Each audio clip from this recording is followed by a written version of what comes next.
Hey, I'm Chelsea from Milk Makeup, and today we're talking about sunshine oil. It's awesome because it contains a bunch of moisturizing oils, some to call out: grapeseed, avocado, and grapefruit peel.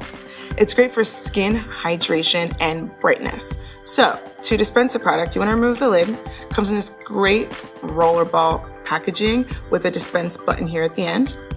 Go ahead and click that, and it's going to dispense the product over the glass rollerball.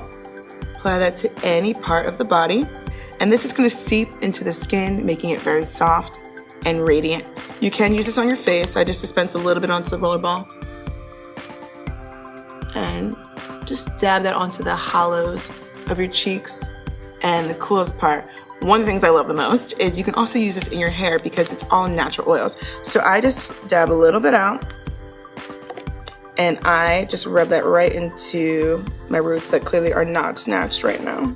Something to note, even though it's called sunshine oil, please do not use this for tanning. It also contains 0 SPF in it.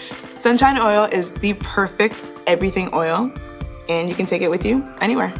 All right, guys, so that's it for today's video. Make sure to comment with any questions and definitely like this video. And until next time, bye.